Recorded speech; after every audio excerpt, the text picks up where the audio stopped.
Hello, my darlings. I hope you're all doing very well. Okay, so today we have English. We are going to, we are treating verbs, but more specifically, the present continuous tense. Is that okay? Please say after me, the present continuous tense. Great. So when we are done with this lesson, you should be able to identify the present continuous tense in sentences. You should also be able to use the present continuous tense to form sentences. Okay, very good.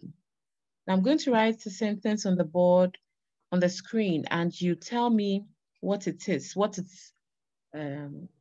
where the present continuous tense is, or where you think the present continuous tense is, or what you think the present continuous tense is, and what it is doing in the sentence, okay? All right. Auntie Coco teaching English. Good.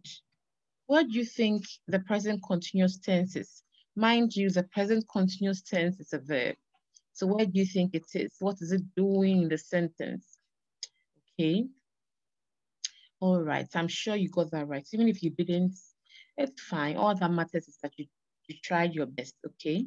Now, Auntie Coco is teaching English. Our present continuous tense is teaching. Okay, that is our present continuous tense. What is it doing in the sentence? It is telling us that Auntie Coco is teaching. So we use the present continuous tense to talk about actions that are still going on. Am I not teaching you? I am still teaching you. Okay, so we use the present continuous tense to talk about actions that are still going on. Great. So let's write that quickly. We use the present continuous tense to talk about actions that are still going on. Very good. Now, when you look at this sentence, I have told you that is teaching is our present continuous tense. When you look at this sentence carefully, how do you think we formed the present continuous tense here? So we have is, isn't it? We have is. We have what? Teaching, teach, and we have ing. When you put together, you get teaching, isn't it? So now let's have a table, and then we'll look at how we formed our present continuous tense. So let's have a table here. Great.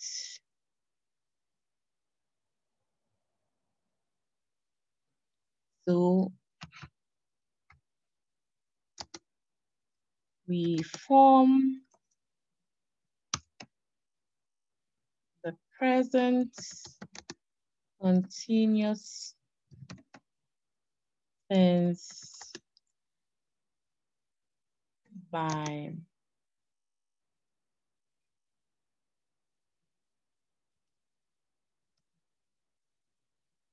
so we have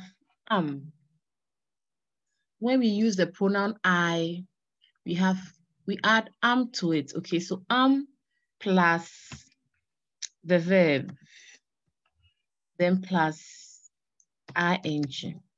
Okay, if the subject is singular, we write is first, the verb plus ing. If the subjects are plural, we have two or more subjects, we write are plus the verb, the base verb, and then add ing to it. Okay, great.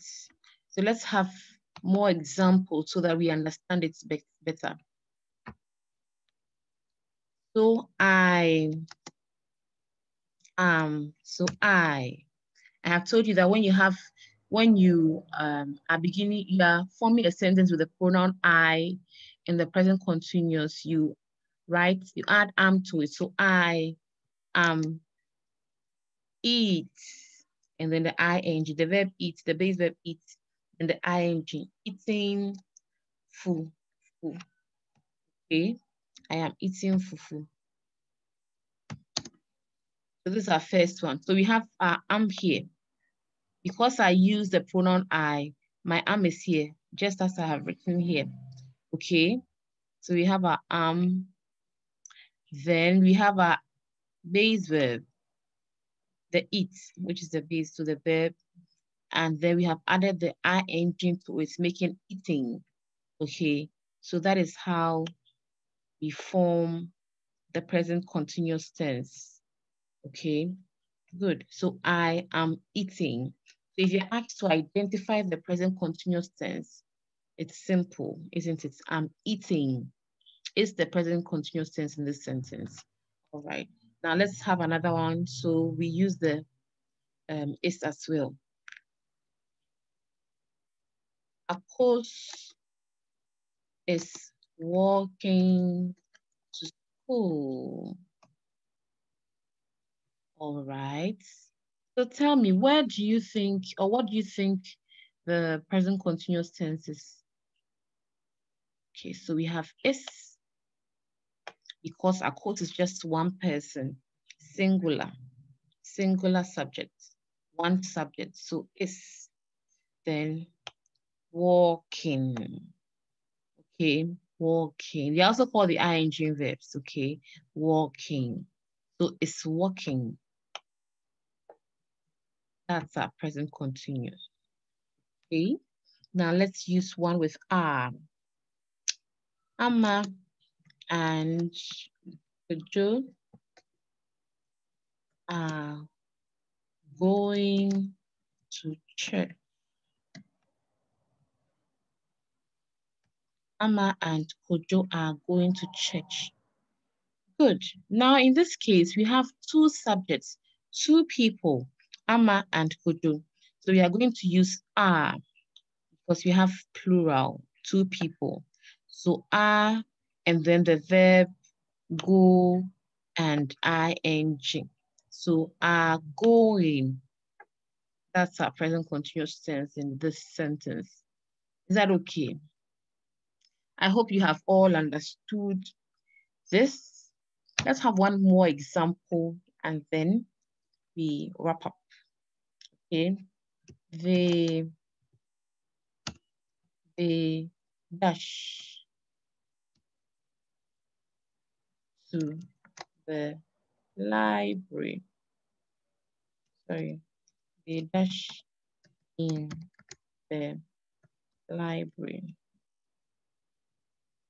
And then I'll put the verb read here. So if I ask you complete the sentence with the present continuous form of the verb in brackets, what would it be? What would it be? Yes.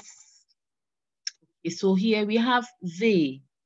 When we say they, it tells us that we are referring to more than one person, so two or more, isn't it? So they, because we have plural here, because the subjects here are more than one, there are two or more, what will we bring here first?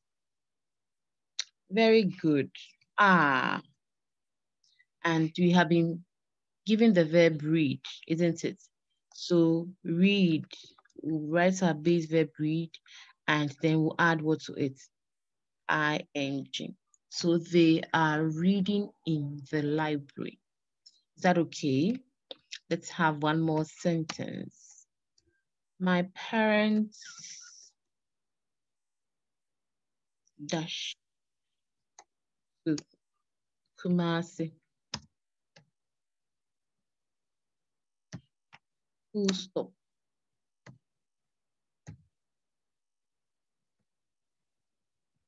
Great. The verb is travel. So change travel the present continuous tense. So change it to the present continuous tense. Let's go. My parents. This tells us that you're not talking about one person. You're talking about more than one person. Your parents, they are two, isn't it? If you say parents, obviously, they are two, your mother and your father. Okay, so my parents. Will we write is here or are? What will we write first? We write is, am, or are. Good. We will write are because we are talking about two people. So we can't write my parents is. We use the is when the subject is just one. We can't write my parents am. Am goes with the pronoun I, isn't it? All right. So my parents are traveling. Mercy, isn't it? Very good. Simple, right? So I'll see you on Tuesday. Take care of yourselves. Do your exercises well. If you have any questions, you can call me. You can, if you don't want to call, you can also write your questions down. When we meet on Tuesday, we will all discuss your questions. All right. So take care of yourselves and be good. Bye.